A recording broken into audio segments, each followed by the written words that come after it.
Bring a Trailer podcast. Hello, everybody. Welcome back to the Bring a Trailer podcast. Alex, Director of Auction Production here, joined once again by Beck, the manager of our white glove department. How are you, Beck? I'm doing very well, Alex. Thank you. Thanks so much for doing this again. I think you heard me mention this is our 80th Bring a Trailer podcast episode, which is great. And we're going to celebrate that by talking about nothing in particular. Well, it's a lot of round numbers. It's 80th episode, 10 years That's right. of auctions. Great. Look at you're a pro, segueing right in. Yeah, let's talk about 10 years of auction. Yesterday, I think it was, marked the 10-year anniversary of lot number 1 closing, which is crazy. I was literally on a call yesterday and, I'm talking to a prospective seller and they've never heard of Bring a Trailer before. They're kind of like a little cautious and they asked me, so how long have you actually been doing this? Got to say, completely coincidentally, literally today, it sounds like it's a lie, but literally today is 10 years since the first auction closed. Amazing. Very good. How did that hit them? Hit them well. I think they were really surprised. I think they were more shocked that they hadn't known of us already. Yeah, no kidding. Yeah, they're like a friend had suggested it. They were an older gentleman in his 80s. He didn't necessarily know about sort of the online spaces that have all sort of proliferated in the last few years. And so I think he very much enjoyed that there was a person who could talk to them and sort of get them back up to speed. So you started in 2018? Is that right? 2018. Yeah, I'm a little over 6 years. Okay. And when was you had auctioned a car before the 2002, which we talked. When was that? That was in 2017. Okay. And do you remember what the lot number was off the top of your head? I don't actually. Because we're at about 160,000. 160,000. Yeah. My first day in 2018 was lot 10,000. No kidding. It was the closing of lot 10,000. Carrera. The Carrera 36, and we didn't have another one until just now, and we've had a bunch in the last couple of weeks. There's a whole line of them sort of waiting right now.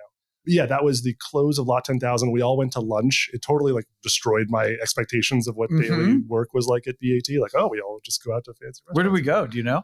Was that Perry's? Schroeder's. Yes. I remember that. That was great. That was a great time. Yeah. It was only like a dozen of us. Yeah. Went out to Schroeder's then. One table. I think we fit at one big table. One big table there. Immediately got peppered with questions about my car history because everyone wants to sort of know. And yeah, I listed my 74 2002 TII, which recently almost lost the record of being the cheapest TII ever sold on BAT, but it didn't. The other car sold for $500 more. So you're second cheapest? No, I'm still the cheapest. Oh, okay. Still the cheapest, still the lowest seller. But that was, back in 2017, before a lot of things really exploded. Also notably, that is a $49 listing.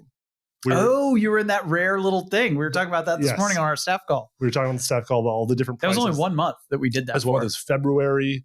I think it was in reaction to the drop in submissions in that winter. And you guys had not really had a full year of sort of the swell of the cycle yet. And so to go through what was a massive sort of thrust in the fall to then drop off in the winter. I bet we'd only done 2,500 auctions, maybe less than that at that point total. It's possible because the following year I was hired partly because of, I think you guys went through a crazy pickup and you just needed manpower. Is that what got you to list? Was it because it was $250 to list. It was not cheap.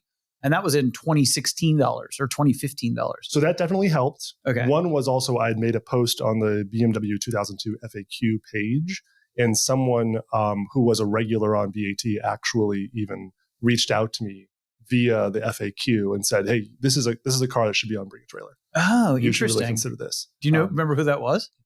It was Michael Emery. Oh, great. Fantastic. He was there at that Schroeder's dinner too. He was at that Schroeder's, the lunch as well. Yeah. Yes. Yeah. But Zach Beatty was my auction specialist. Oh, that's interesting. Which is a role I didn't even know he must have done. I mean, we had a few because Chris Baxter was an auction specialist and Chris Cushing back then. I don't remember. He may not have written the listing, but he definitely, I looked back at my email correspondence. He was the one who did all the negotiations. I mean, dude, it was pretty ramshackle. I opened up one recently from 2016 or 17, and we didn't even correspond with they submitted their car, and then we just didn't correspond at all and wrote a draft and sent it to them, and they approved it, and it went live, and there was no back and forth communication at all. Because as an auction specialist, you've got all these mental checkboxes. Now we have literal checkboxes in the system, just for the sake of scale. But back then you had to have all these mental checkboxes, and your best auction specialists were the ones who not only could see which ones were missing, but also added a value to it of how much is this worth my time? How much is this worth? Correct. Should I put a roadblock on this? Do I put a tag on this and stop things from moving forward? or push it through. Yep. And let it. No let tags it grow. back then. Everything got pushed through. Well, we would write them in the headline of the listing. Yes. Which was not great because then the seller was seeing all the things that was writing about the listing. So that was a big one. Getting the tags in the back. But that $49 definitely helped. This was 2017. Didn't have kids yet, but definitely was still very much a freelancer at the time. So that was an aspect of it. And I'd also been I've been a follower for a very long time. My personal BaT account starts in 2011. Is that the one that's also your username? Correct. Yes. That personal account. Sorry, is that your professional account now? No. Okay. Oh, you missed that. Okay. Yes. No, I had it. Back when I started, Randy just turned my personal account into my admin account. So my admin account is my old private page. I interviewed with horizontally opposed. It's otherwise that would be my username, which is kind of a sick username, but it's not my username because it's my internal admin account name. And Zach's too, Zach Dre, which is also a sick username. Interesting. My internal user account name was Scoutmeister. Right. Because you asked me what I wanted. That was back when internally you had that would be a good username though too. It's interesting that wasn't your username. No, my username, because when I listed even before, I think I listed. For those of you listening who are interested, Beck is a Scoutmaster. So Scoutmaster that's the important contextual piece. And when it came to my username before that, when I was listing my car, I was I thought it was so important to be incredibly transparent and put my name behind what I was listing. Oh, interesting. So my name up until getting a job here, my username on Bring a Trailer was just my name. It was just Beck.Diefenbach. Oh, wow. And I wanted people to this is my name's behind this and I'm selling this car. Because it always... Your bona fides. It's always weirded me out a little bit that there's these major players who their username is not their company name or their personal name. And they kind of just sort of hope that people have associated the two. And there's so many people out there who don't even know what their real company name is or what the real name is. They just know their username on the site. And some so far as Wob, now he does brand himself outside. But he's remember on that when we interviewed him on our internal staff call, he's kind of bummed that he used that username. It's like the flip side of it. His username has now become famous. Correct. And he'd probably rather use his name, but it's too late because his identity is related to his username. And I think there's actually... That's for YouTubers and stuff. It's got to be the same way. You pick some weird YouTube name, right? Yes, or Instagram handles, right? The same way. I work with sometimes repeat dealers, sellers who have a persona outside of Bring a Trailer, and this is their first listing. And there's a discussion there of what do we use this for? Do we create you a new account that's associated with your business? Is it going to be just your name, whatever it is you want to do?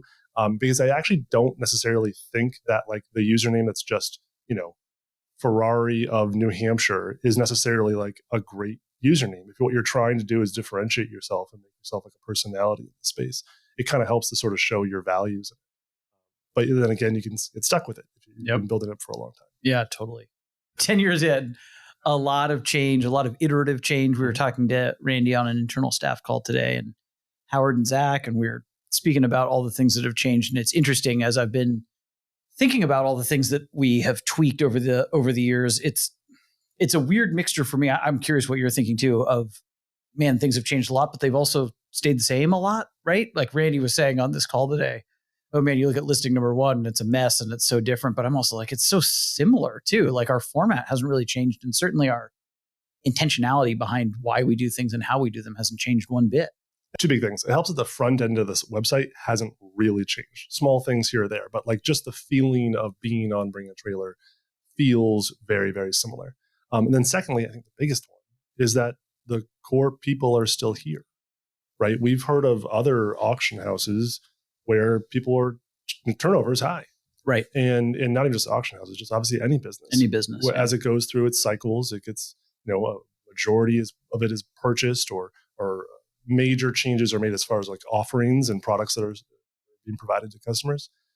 Personnel move around, but this has been a lot of the core people there. And even in my 2018 interview with you and Randy in the garage underneath the old office, I specifically asked at one point, what's turnover been here? You've been doing this for 4 years, at least auctions at that time. Are people sticking around? And you guys both literally looked at each other and said, I don't think anyone's left. I don't think anyone had left at that time. And we still have shockingly low turnover. Correct. Shockingly low. Anything else you've been dwelling on as you think about 10 years on or your tenure here? I think the thing that comes up in my mind quite often is how much I really didn't appreciate at the time being around the people who I was working with. And like literally the conversations in the office, because that's the sort of stuff we kind of talk about. And a lot of the photos that Randy was showing today is about being around each other and having those moments in person. And we're trying to do that better, but it's tough because in order to have the excellence that BAT does, we have to be able to pull from the whole country. Yep. And we have these amazing people who I genuinely just don't get to see often. Correct. It's tough.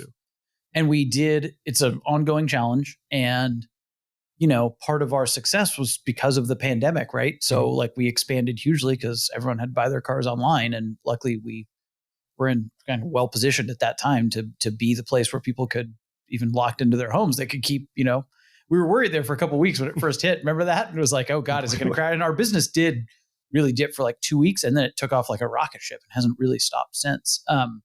But we had to completely hire, during lockdown. And so we hired across the country remotely entirely, and our staff has shifted to all remote. And it's allowed us to hire amazing people. And I think a lot of people appreciate the freedom that comes from, and it's a brave new world where nobody's ever going back to the offices like they did in the old days. But at the same time, it's tough because we all like each other so much, and we all work so well and so collaboratively that we can't, hang out around the water cooler. We can hang out around a virtual water cooler, but not a literal one like we used to be able to.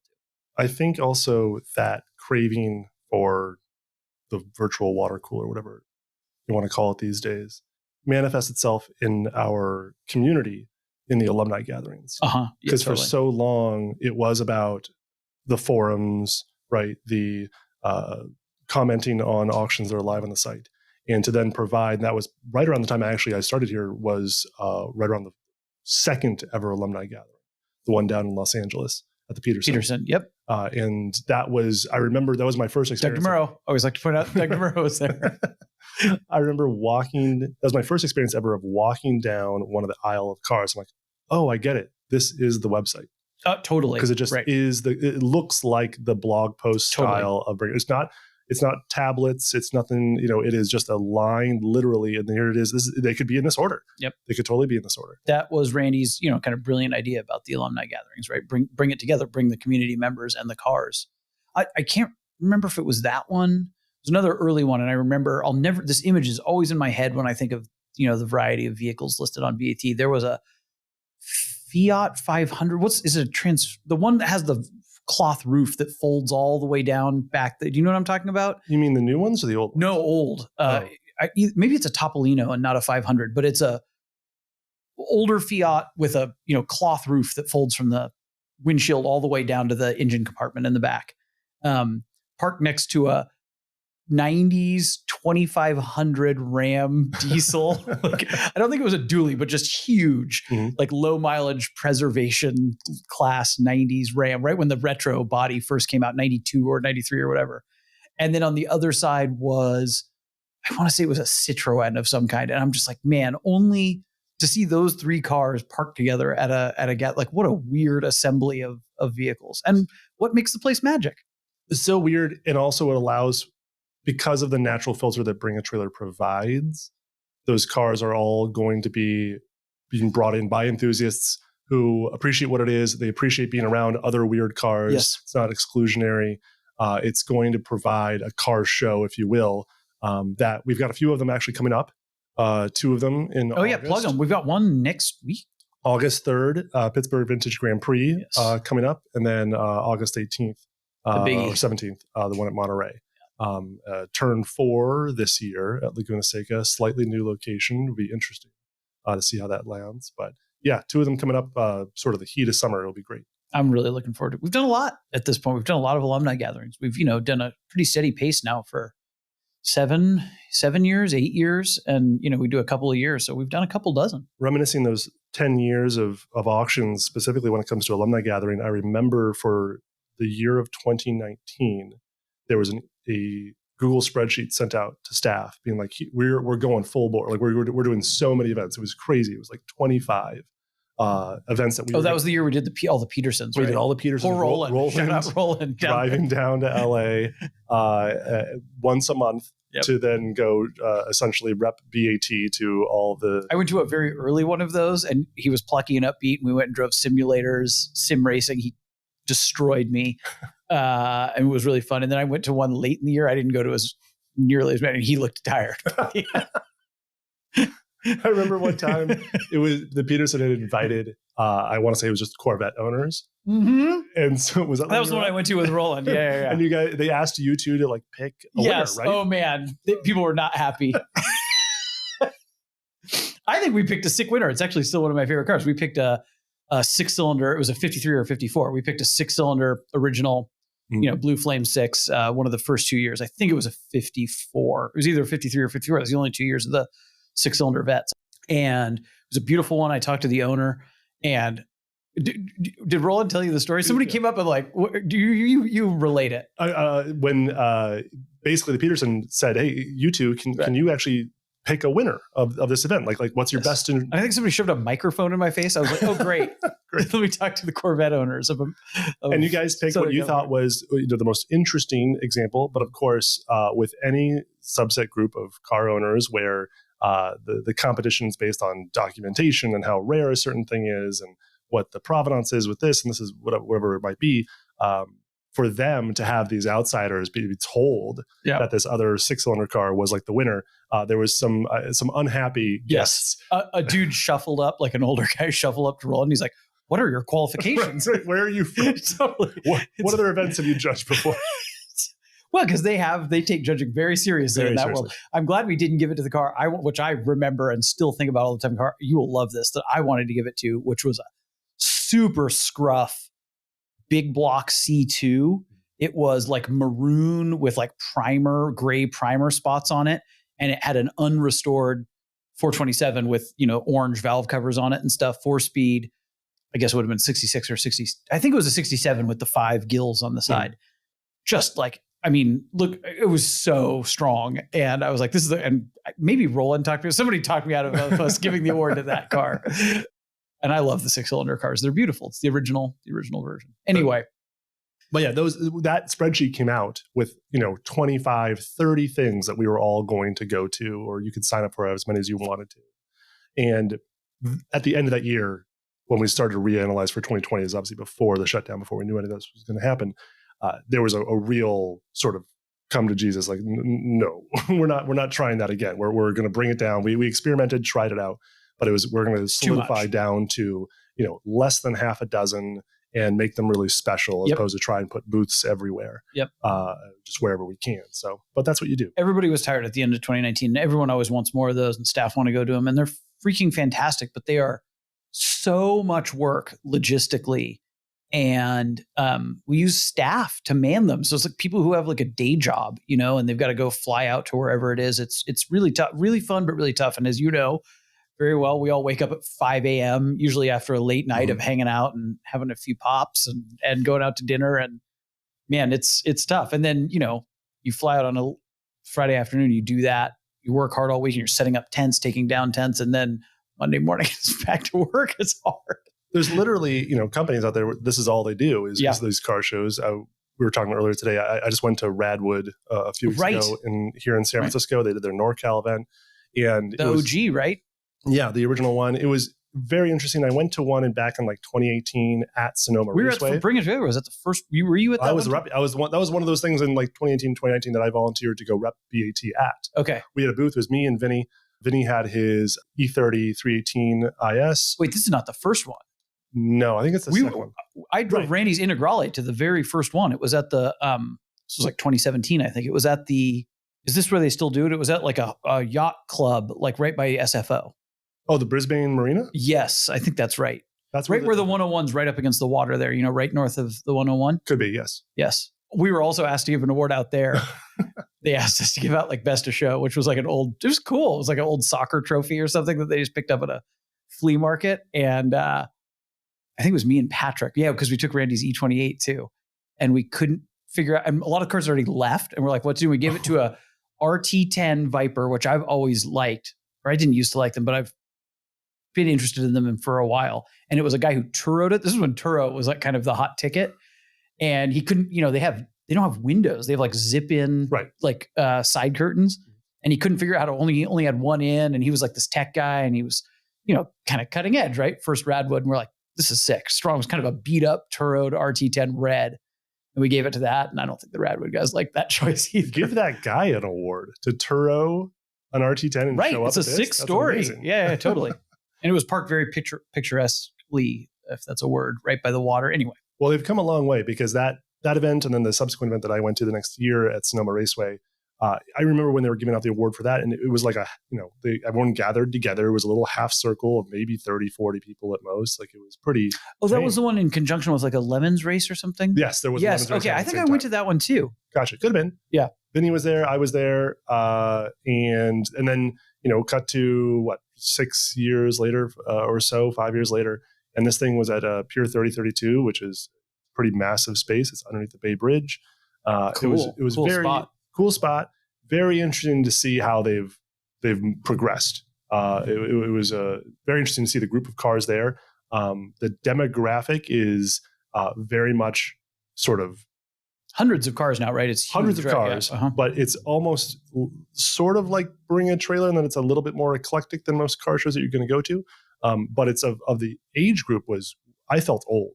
And interesting. It was really surprising in that regard. It was really young people. None of us are as young as we once were back. Those of us who like 80s and 90s cars. I just got the benefit of it. I look a lot younger. Your youthful face. Yeah. It's working well for me. But with this one, I felt kind of old. I tried to dress up. They encourage people to dress in the 80s, 90s. We had we went to a lot of these. We had the Bring a Trailer members only jackets. Remember that red one that used to that was made for another early Radwood in LA that we went to, and we had a tent at. It was one of the first times we took a big BAT tent. You dailied that jacket for a long time. I dailied the jacket, and I took the NSX down there, which I bought from one of the founders of Radwood, Art. Nice. Art Cervantes. You still have to stay. Right. I think he's still running that event. I think I saw him there. Okay, great. And so it was really fun to see a ton of young people showing up with, basically a lot of 80s, 90s Japanese cars for the most part. Hondas and Toyotas. Hondas and Toyotas. A lot plain of Jane stuff or like special stuff? If it was plain Jane, it had been modified. I mean, like a lot of Volvo 240s. But were there like 97 Camry LEs, like that kind of stuff? Very few. Okay. Mostly, enthusiast style cars. Okay. What was really surprised me, I took a 911, I took an 87 Carrera, and I think I counted 2 other 911s. Oh, interesting. None. And that's where I was getting to the demographic difference was, I think because I actually texted a group of older friends of mine who all have 911s. I said, hey, this is happening this day. 80s 911s, right? Yeah. Mostly all 80s and 911s. And I asked, like, hey, why don't we go to this? And they saw the pictures of it, and they're like, oh, that's just too young. Whoa. And when I showed up, I sort of realized, oh, I guess you kind of have to have a little bit more of a free spirit to do this kind of event. But what I saw in exchange for that, at least Porsche-wise, was tons of water-cooled transaxle cars. Oh, yeah. 944s, 944s. Everything. 928s? A couple of 928s. Wow, okay. 924s to 44s, even a 968 was there. Love that. Don't see those very often. Love 968s. Me too. Coupe or Cabriolet? Coupe. Interesting. It's great. Yeah. In yellow. Any S2, 944 S2? Yes, there was. There was a 944 S2 in guards red with white phone dial wheels. I'm like, this is the one. Oh, I wonder if that's the guy that bought it on BAT. He's gone on. I went on a DWA rally. The guys were behind Radwood. I don't know if you talked to the owner. Nice guy, engineer, I think, who bought it on BAT. And I was on a rally with him one time. It looked like There's not very many S2 coupes. That's a pretty rare car. It was great. That's my personal fave of all the front engine Porsches. And I was there with a buddy of mine, childhood friend of mine, and he does not know the delineations very well. And he kept thinking that what he was seeing was a 928. And then I just got to be that like annoying friend. Oh, good. To correct him every single time. He's never coming again. At some point, he was doing it just to annoy me, though, too. Sure. Was it a fun vibe? Lots of costumes and stuff? It was. Lots of costumes. A surprising high percentage of people that were dressed up for it. A lot of food trucks. I think that's one of the reasons people like to go, right? Well, now also it's a $30 ticket just to walk in the door. Oh, interesting. So did you have to sign up ahead of time or did you? I signed up ahead of time. Okay. It was not much more expensive to just park a car there. If I went again, I probably would just be an attendee. An attendee. Okay. But there was a line of people waiting to just go in. I don't know if I have to imagine they knew about it. They weren't just coming off the street. But they had a lot of food trucks. They had a bar with like 5 bartenders. Love that. With themed cocktails. which I thought was great. Only downside was, and this is pretty common, but we don't do this at our alumni gatherings, is you couldn't leave by a certain time. And it was very late in the day, like surprisingly late in the day. That's the Lufka cult problem. Yep, Lufka cult has that. I've never seen it at our alumni gatherings. I think it works. But then somebody always pops the cork a little early, and then some mass exit. Correct, and gets a little. You do have to then be very mindful when you're parking cars, which I've done that at our gatherings, of like how are you people going to exit Get this out, space, right? And so me and my buddy, we actually left for a little bit. Found a bar and then came back. Love that because we just sort of needed a break at some point. But it was fun. It was definitely worth going, and I would go again. What were the highlights? Any big cars there? Yeah, Lotus Esprit, a non-turbo, I want to say, in the John Player Special livery. Cool. Yeah, like the black with the gold lines. Mm-hmm. None of the logos, but just with that color spectrum, which was fantastic. There was 2 Speedsters, a 964 and a 930, parked next to each other. That were pretty strong. There was a Volkswagen Transporter or a Syncro, Vanagon, with a 993 powertrain swap. Oh, that's interesting. Which was very awesome. That was the thing people used to do. You know what they used to do is they used to gut SCs like your car and put those motors in them so that you could actually like get over a hill. Yeah, it would be helpful in San Francisco. I would imagine so. The buddy who I was there with, his wife's father has a T2 Transporter. And parks it in the city, drives it in the city, definitely has to attack every hill at speed. You have to be, you have to plan ahead of time. And look long. That fat performance Type 4 4-cylinder that I have in the 912E, when they were building that at FAT, they said most of their business, I think they're back open again, but it's not the original guys. FAT was 3 names. It was 3 last names. And the guy who built my motor was Aronson. He was the A in FAT. And I think they sold the business and it still runs, but I got one of the last motors built by one of the original guys, the original iteration of the company. And he said most of the motors that he was building kind of towards the end of his career were for tour, like, you know how there's tour buses in San Francisco, there's Type 2s that haul people around. But the only thing worse than trying to get a Type 2 up a hill is then if you have 7 tourists in it, like it's like not going to happen. So they were building these torquey Type 4 motors that they would put in those. And they have, mine has like 160 something horsepower, but a lot of torque, 190 pound-feet or something. That's what you need to make those things. Better than a 911 SC.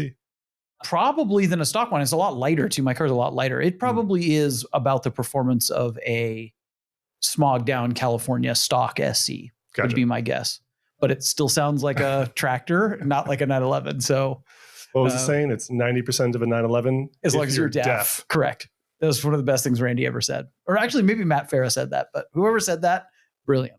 Sounds like a lot of fun, man. I'm jealous of that. As you're talking about it, I'm remembering how many of those we went to. I went to one at Petersen too, that they had another early one. I can't remember if it was before or after our early alumni gathering, and they had a Vector at that one, which is the only Vector I think I've ever seen, on that ramp into the museum, wherever the Halo car gets parked. When Roland and I were there for the Corvette thing, they had one of the CERVs, one of those, it's CERV. I can't remember what it stands for, but they were Zora Arkus-Duntov's like mule cars. They had a bunch of different iterations, but this one looks like a Grand Prix car. It's from the maybe late 60s. It had a bunch of different, it's open wheel, single seat. Have you ever seen that car? Okay. Was it part of some sort of theme? Well, Zora would do all this he would take, because, Chevy didn't want to go racing, but he'd take all this development money and just kind of build what he wanted. He'd be like, he built those Grand Sport, lightweight Corvettes to go after the Cobras. And he had all these development mules, but he was interested. So raced Le Mans, a Porsche 550. He was obsessed with racing and always wanted a mid-engine Corvette, as I think you know. And he would build these, research cars, he would call them, but basically they were race cars, monocoque race cars. He was interested in a lot of the things Jim Hall was interested in, kind of on the cutting edge, automatic transmissions, monocoque construction, mid-engine, things that are now completely standard in race cars, but in the 60s were pretty cutting edge. I have some questions of the week here that we can go through. I'd love to run through those. You want to do that? Let's do it. All right. We've had some really good ones. I was kind of excited about these when I was writing them down.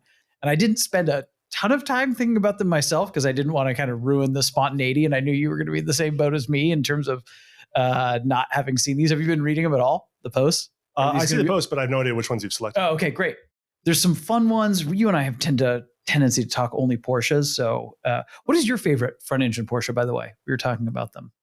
Or do you not really care for them that much? Oh, I do. I like them. I think that they would be a phenomenal way to have a Porsche rally car, but not be a 911 Bro. Yeah. right? That's probably what I would do. They're really fun to drive. Have you driven 944s or anything? Never. Okay. I would love to. I would love to experience the differential of the turbo with the S2 because I am actually on the fence. I can't really tell which one is the right one to do because the later 944 turbos have honestly like more performance than some 911s do. They're very fast. Like I had one for a little bit. It was a hunk of junk, but then I've driven stock ones, which are quite fast. And then I've driven modified ones, which can be very fast. They're so neutral and flat. They're wonderful. But I love the 944 turbo styling, but I like an NA motor. That's why I like the S2 so much. And see, I actually don't mind. I think the 968, I think it's actually pretty fantastic. It's great. Especially if what you want is a very modern-like interior. Yes. Right. It's going to feel very 993-like. That's fantastic. That's 6-speed too. And the same motor as one of the biggest NA production four-cylinders of all time, 3 liter, with variable valve timing on that. It's like 210 horse in an S2, which is also 3 liter, but then they give variable valve timing. And I think it's 230 or 240 horse. Sounds about right. Which is very impressive, I think. And to have that kind of technology in a car that is that old. Well, yeah. And they're stretching that platform, right? And I used to dislike 928s because I used to work on them and I knew how hard they were. They're just a bear to keep maintained. But they've really grown on me too. I really like those a lot too. There was definitely a few 928s with the hood open at Radwood, which I felt was sort of just a demonstration of like, look what is actually working today. Beautiful intake manifold on those cars too. Yes. Okay, so I'm going to try to start with stuff that does not necessarily gravitate us towards Porsche. You want to start broad or you want to start narrow? We've got options for both. Let's start narrow. Okay. How about favorite automotive tuner of all time? Oh my gosh. What comes to your mind immediately? Alpina. Interesting. AMG for me. Interesting. Okay. Yeah. Why is yours? I don't know if that's my favorite though. That's just what comes to mind as a tuner for me. Alpina is right up there too. I think what I always gravitated to Alpina was that they really started in racing. Yeah. That they had race cars and they were competing their own cars and that you could buy those parts. It felt very inspirational. Like there's the car that's racing. You can buy these parts, put them on your car and go do that thing. As opposed to we are taking cars, making our own version of it and you can buy that thing of it. I always loved that about it. It was always really disheartening that they went automatic only. Yes. Which they have their reasons and their argument for it. I don't really understand it. I get it. They're GT cars. Well, they like to have an independent philosophy, right? Right, for sure. And I think that that is still attractive to people. But it means though that you look at the 80s Alpina cars that we sell and they're doing extremely well. And I think it's because people want an association with that brand, but they still want it. AMGs are automatics too, man. Very but true. that's, my mind went to AMG because it's the same reason I like a 928, actually. I like the idea of German muscle, like a muscle car that's German. Sure. Like big, heavy, automatic cruiser with a V8. So AMG's 928's not a tuner car, but I mean, people did tune 928s. Sure. Is Shelby a tuner? What's the difference between a tuner and a manufacturer? Because like Alpina is a manufacturer.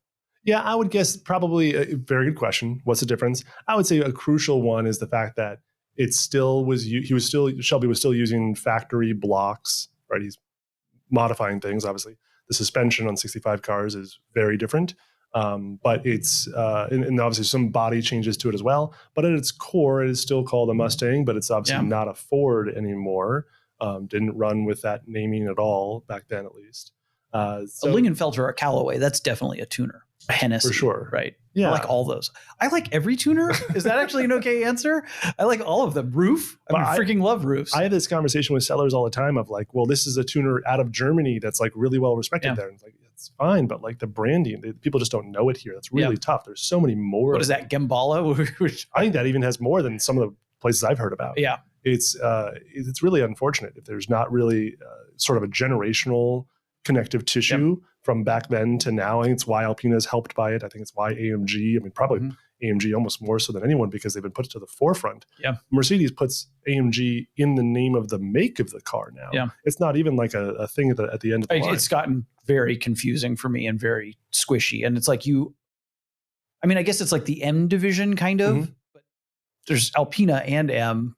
Well, so and M was always in-house. Right. And I think that might actually honestly be part of the reason why Alpina went the direction that they did, was that there was no point trying to compete with the in-house M cars. I'm sure so let's go automatic. Let's go a little bit softer. They weren't doing, the little light cars as much. Doing more like AMG, to be honest. Spoon, Mugen. I love a lot of the Japanese tuner cars too. Sure. I don't think there's a tuner I don't like. I can't think of one. Are there Italian tuners? I mean, a Barth would have been the original one. Totally. But I guess it's the same thing. Barth built their own cars too. Correct. Well, they sold them it is a Fiat 500, but it's just called a Barth. Or then you get into the weird world. But there's they built some weird little one-off cars that are their own too. Yeah, some Porsche powered stuff. Yep, totally. Okay, that's a good one. Do we have a favorite? I don't know if we came to one. I don't really have it. Yeah, it's hard tough for me to say. Yeah. If Shelby would count, I would probably say Shelby. If not, probably Roof. I've loved Roof my whole life. Yeah, Roof would be a good one. That's a tough one. Is Roof a tuner? I would think of Roof as purely a manufacturer. Yeah, but like an 87 930 with like a roof. With a couple of roof parts on it. Well, that's always a difficulty.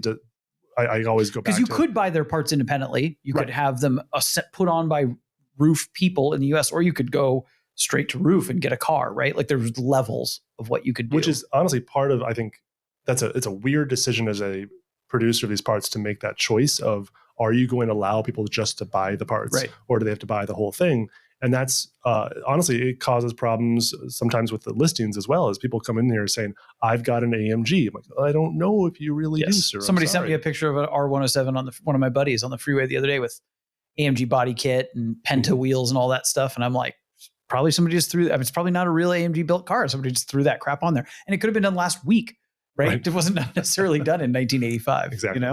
Yeah, we can counter that a lot, right? People who are like, I've got the real deal, and then there's nothing to prove it or back it up. And it's like, you can find a AMG body kit lying around. You can find a, Roof. The thing I always liked about Roof, the front chin spoilers with the oil cooler in it, where it really, you'll remember this. There was an era when impact bumper Porsches were not loved. And, right. I know I'm like a full, like I've been impact bumper pilled. But back in the old days, you've been impacted. I've been impacted by them. But do you know that front chin spoiler I'm talking about? It's on like Yellowbird and stuff. And it's like, it cleans up the front of the, kind of like the IROC. Yes, correct. Really cleans it up. It's really smooth. And I really like those. Love cutting the drip rails off too, which I actually heard if you do that, 911 shell actually gets a little rickety. Like it needs the drip rails welded on to like maintain some of its structural rigidity. And so you don't want to shave the drip rails unless you put a cage in it or something. Can I cut off your drip rails and put them on my Targa?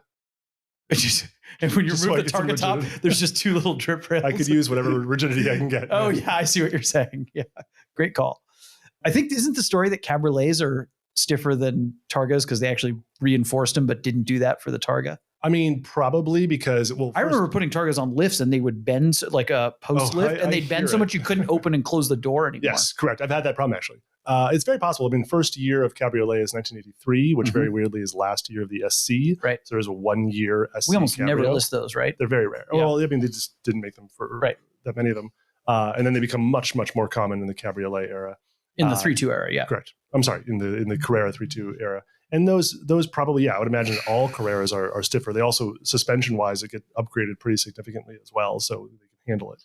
There was this ratty, sorry, this is total tangent. Last thing I promised, there was this ratty Targa wide body that used to sit out in the kind of, you know how like shops always have a couple cars that are just kind of have been abandoned there? We had a couple 928s like that at Lots the shop I used to work in. Yeah. And there was a Eurovan that I actually revitalized and was given to my family, and I drove around a lot because it was abandoned for a fuel pump issue. Anyway, there was this ratty old black, I can't even remember, I think it was an SC Targa, and it was wide body. And I can't remember, back then no one cared whether it was factory or not. It had turbo fenders on it. So I think it was probably a real car because not many people would have modified them back then. This is like maybe early 2000s. Oh, you think it's a special M491, M491, yeah. Or maybe it was a Carrera. I don't know. It was a wide body. And my dad's dream was always to turn it into cabriolet. There was like a kit where you could reinforce underneath and, take the Targa bar off and have it be a cabriolet. I remember thinking about that a lot. Anyway, memories. All right, let me hit you with another one. Let's go a little less specific, but not as broad as these get.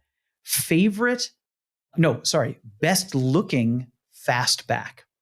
Give me your instant one. I mean, it helps that it's in the name, but it would be Mustang. Same for me, Mustang Fastback. What era though? 65, 66? I would say Gen 1, 65, 66. We've discussed this before. 67, 68s have really grown on me a lot. I used to not like them as much, but I really like them now.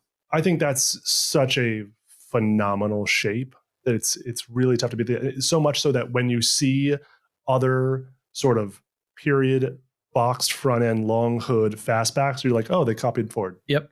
Every single time, right? Aston Martin Vantage, like, oh, they copied Ford. Like, do you like the big flat ones that come after that too? Those have grown on me too. Boss 302s. Or no, 302s. Sports roof, is that what they call it? Sports roof, yes. All one word. Yeah. I like them with a big police cruiser too, a big 428 in them too. Pretty much 69, 70 is when it starts to sort of lose its way a little bit. But yeah, Boss 302s, I think those are actually a driver Boss 302 would be a great buy. Like a fantastic buy. That yellow one that Matt Crandall had that was kind of slightly modified and had a 5-speed, was used on the Copper State Rally a bunch of times. Yes. Give it to me. American Mags. What about other good ones? I mean, this actually is pretty broad because there's so many fastback designs. But I mean, I like, I'm thinking of cars immediately coming to my brain, or cars with fastback in the name, but like Volkswagen fastbacks, I really like, right? As an alternative to, I like notchbacks too, as an alternative to the squareback. Also, when was the last time you saw one? You almost never see a VW fastback. You used to see them in the city. Yeah. Don't really see them anymore. You don't see bugs very much anymore. That was something I was dwelling on the other day. Remember when we were a kid and you played Slug Bug? I don't think you could play that game anymore. There were so many Beetles around. On the east side, you can do it more. In the Mission, you still see some, but it's not like how it used to be. That was just a game you could play driving down the road. Is a 2002 Touring a fastback? Yeah, heck yeah, it is. I think I love the shape of a Touring. I think Randy would be punching me in the shoulder right now if I said this. But I think they're fantastic. I like them too. They look wonderful. That's a great example of a factory fastback variant that I think is a better look. It is also more practical in many ways. You do lose, I think, some structural rigidity because there's no longer a metal panel connecting the rear struts together, at least not as nearly as high. But I like those a lot. We've had a big, I don't know if any of them were white glove cars. We've had quite a few, 3 or 4 AC Aces recently, which is a car that Cobra is based on. A lot of really pretty ones. There's a kind of pale yellow one live right now. Some really nice ones, both with the ancient AC single overhead cam inline 6, and then also what I think is the better motor for those, the Bristol inline 6 that's based on the BMW pre-war motor, and then that Bristol made better after the war, which looks like it. I think it has Hemi heads and it looks double overhead cam, but it's actually rockers. It's overhead valve, but push rods go up both sides. Cool motor. Anyway, the fastback coupe version of that has always been a favorite of mine. The Aceca. Do you know what I'm talking about? No. Okay. Type in AC Aceca, ACECA. So it's the Ace. It's basically like a Cobra coupe. I've always wanted I'm sure it's been done, to Cobra-ize an Aceca. Put a 289 or even just a 260. Oh, it's the lead photo of the model page. Isn't that great looking? Yes, that is great. Yes, fantastic. I mean, in that same vein, then DB5s, right? All the Aston Martins. I love the early an alternative to an Aceca would be a DB2-4, which is also like the earlier, slightly more affordable Aston. I think an important question is there a situation where a fastback version has hurt the car? Because I'm even thinking like TR6s. Like there's a situation where I think that almost always the fastback is just the shape to have. I mean, it's such a pretty design. Everyone's gotten caught up with, no one cared about shooting brakes, and now shooting brakes are kind of the jam in station wagons, but fastback was what you always wanted, right? Mm-hmm. I mean, like it was my mind goes, of course, to pre-war cars and, Buick Sedanettes and stuff with fastbacks on them, right? But yeah, it is the shape you always wanted, right? It's kind of the classic sporting shape. For sure. Yeah. What's next on the list? Okay. Yeah. Sorry. Let's burn through some, Beck. All right. I'm going to give you 2 more. Okay. We have more, but we'll save them. It's good to save things. I'm going to tease this one, but we're not going to do it. It's too broad. This could be a whole podcast. Maybe we need a third guest for that, or a third person for that. Best era of automotive design. There's like, oh my God. I mean, that's mega broad. And it's also like, country are we talking about? Like what region, that could be a furious debate. So let's keep that one in your head and we'll do that one a different time. How about this? How about favorite paint color name? Oh man. Oh, this is the problem with this is a bunch of Porsche names come up. Oh, no. Even better. BMW. Talking 60s, 70s. Inca, Colorado. Malaga, Colorado. Fjord. Yeah. Schwartz. So some of those are city names and some of them are like geographical features kind of, right? Yes, geographical features that sort of like inspire, I think, the color. I want to say Malaga or Malaga. I've never. That's a place in Spain. It's a place in Spain. If you look it up, I've done it before, and you'll see that like the color for that town is that color. Oh, interesting. It's and like that's on their flag. It's like is it like a wine region? Is it supposed to be wine? So, yeah, okay. But it's like a maroon. I love a Spanish Rioja wine. That's kind of the color, and that's the color your TII was. That's the color my TII was. Well, it was at some point. It wasn't when I had it. There was some primer on it. There was some primer on it. Yeah, some really heavily oxidized. Some Beck done body work, right? There was some Beck done body work. A Beck repaired and then ruined electric sunroof. That well done. No one should have ever put in that car. Yep. That was a whole basket case of the car eventually, but he got it running pretty well. Little selfish log rolling shamrock green, the color of my Porsche. I love that's a great name, and they have a lot of great green names, famous ones: Viper Green and Ascot Green and Speedway Green. And of course, Porsche has a tremendous number. Ruby Stone is a fantastic color name. The thing that I actually thought of, and of course, there's all the wonderful American muscle car era names too. The Grabber Blue. Yes, correct. Plum Crazy. That's like a very famous one, which is fantastic. But the thing that came to my mind, oh God, Beck. All the racetracks. I like it when there's a theme. All the racetracks for Honda colors for Honda S2000, right? So I had a Suzuka blue car, and there was Silverstone, and there's Sebring, and there's the yellow color is Spa. So all named after racetracks, which I think is a pretty cool idea. And BMW has actually done something similar. They had Laguna Seca blue. Right, Estoril. They had Imola. Imola. What is Estoril? No idea. Okay. That's their blue color. It's from Astoria, Queens. Yeah, except it's spelled with an E. Yeah, Imola is what I was thinking of, the red color. Yeah, I like that idea. I like, because it's trying to inspire people to buy a racy type car and name it after a racetrack. That's a great one. All right, last one. Then we'll save the rest for another time. And I thought this one was really cool, so I was saving this one for last. Any automotive factory from history, where would you want to visit? I saw this one on the site. Yeah, cool. Super cool question, first off. Sure. So shout out to Ben Butler or Chris Baxter, whoever came up with this, or they can take credit if they stole it from somebody else. But great freaking question. Great question. I think a strong one would be LAX Carroll Shelby. Oh my God. That's maybe you win automatically with that. To just be around that space with the experimentation that's going on and the sales that's going on with Ken Miles and with exactly. Yeah. All that happening it would also feel so much more intimate. Yep. Because I also like to think of the Fiat factory that has like the test track on the roof. Yep. But that would be just a gigantic monster machine that's just. But don't you think that stuff? So like one of my immediate things that I was thinking of was Willow Run, where they designed to build B-24 Liberators, the huge mile long Ford plant. But like then like repurposed for building cars afterwards, like. To see a well-oiled machine that has 10,000 people on every shift would also be interesting, especially if you had the Deuce walking you through there, giving you the tour, which I'm sure they took VIPs on tours of places like that. That would be interesting too. Yeah, kind of the opposite end of the spectrum, right? Mm-hmm. It would be probably that would be just like a great pairing to go see those both, especially considering you go to they weren't at LAX anymore by 67. They were out by the beach. It wasn't Venice Beach. They were out.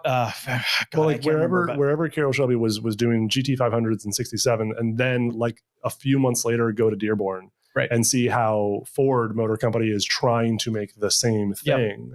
Would be, I think, a super interesting experience for sure. Similarly, along those same lines of going to see it, because I think that's right. Seeing an intimate place where history is being made with a small group of like-minded people, not dissimilar from how we were talking about how BAT has evolved. Seeing early Ferrari, seeing the workshop with a bunch of cig smoking Italians, working on things in a little workshop, that would be really, really cool. I was just going to say, people are screaming at their radios right now why we haven't mentioned Maranello yet. Yeah, of course, right? To see that and to see, Enzo himself presiding over all of it would be amazing, right? With the test track right there and everything.